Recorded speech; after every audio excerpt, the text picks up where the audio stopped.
Hi everyone, and welcome to the first episode of Moto Press Play.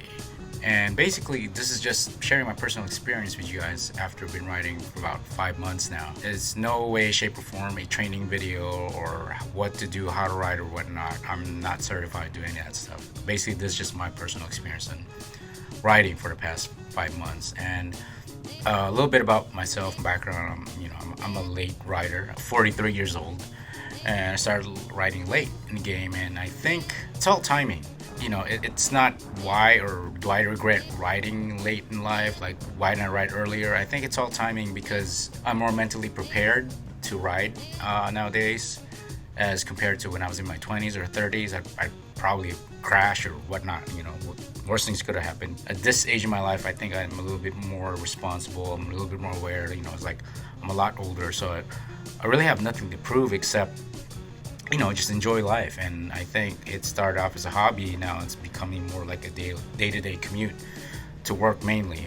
It's just one of those things. You might call it a midlife crisis. I don't know. I can't explain it, but I just felt like, now is the time. Like, I really need to ride or I'll never do it. And I think it's one of the greatest decisions I ever made later in life. It's definitely, one thing I can scratch off my bucket list. I was like, I'm going to start riding. I've been wanting to ride for so long. My mom, my parents, my whole family are just kind of just like, don't ride. You're very selfish.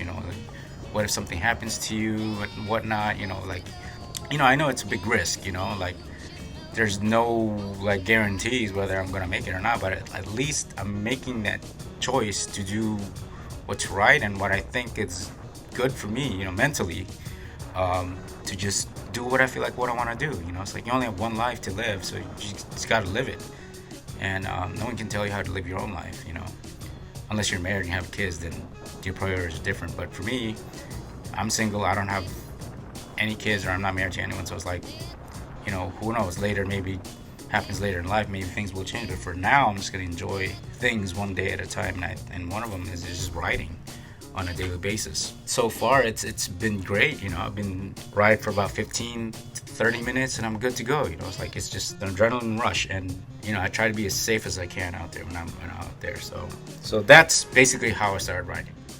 Ever since I was a kid, I've always been fascinated with motorcycles. For starters, let's just go with Steve McQueen, on that movie, Great Escape. He's got the 1961 Triumph TR6 trophy. I think they call it the Desert Sled, but he just made that thing look really cool. Like, wow, man, this guy can actually ride, for an old movie like that. And of course, Top Gun comes out, and Tom Cruise just made the Kawasaki GPZ 900R, and he just made that thing look cool, full-on squid, no helmet, no nothing, just his cool-ass jacket.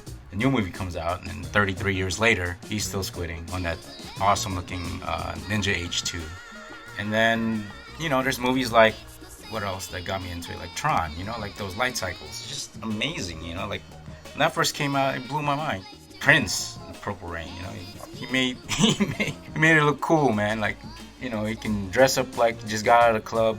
He's got his full get-up with heels on. He's riding on that, I don't know, what was he riding? That Honda-Matic CB400. He made Apollonia jump in that cold water and left her waiting out there, and then came back and took off. So that was kind of cool.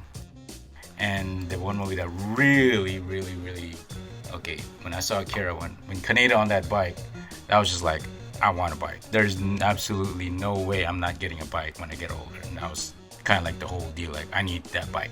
That's kind of like what really got me into motorcycles. Is like, man, one day I'm going to ride a bike. And surely enough, 30 years down the line, here I am. It's like, I finally got the bike. It takes time. I guess it's all timing. Like I said earlier, I don't regret why I'm not getting it earlier. I think nowadays, because of the technology of the bikes, they're a lot more safer, they're a lot more forgiving, and just technology's gotten better. You can ride safer, and there's more classes now. You can take classes and stuff. So the safety courses, I meant, just to get into it.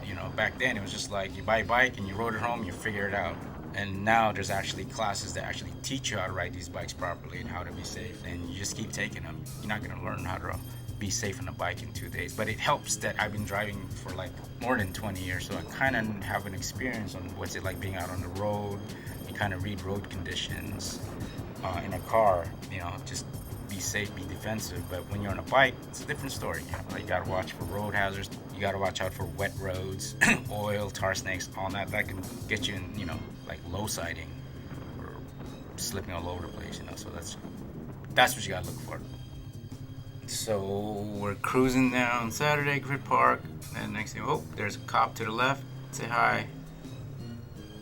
Nice day for them to just patrol Griffith Park. Trike coming up to the left. Looks cool. And this is one of my biggest pet peeves. And I had to do something coming up to the stop sign and notice a road hazard.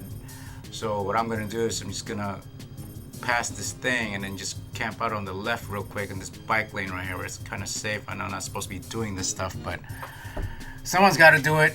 You know, like I don't care what people say. Is like, don't do it. Let city government, city officials do it. It's like, you know, I'm just gonna tell that guy to, like, you know, hold on a second. Let me grab this thing. Get out of the way. Just gonna chuck it over here to the side and tell him go, and then get on my bike and then just prevent road hazard. I don't know. Call me crazy. I just like to do things like that. Just like, you know, keeping it out there, make other riders and motorists safe out there on the road. So back to the journey.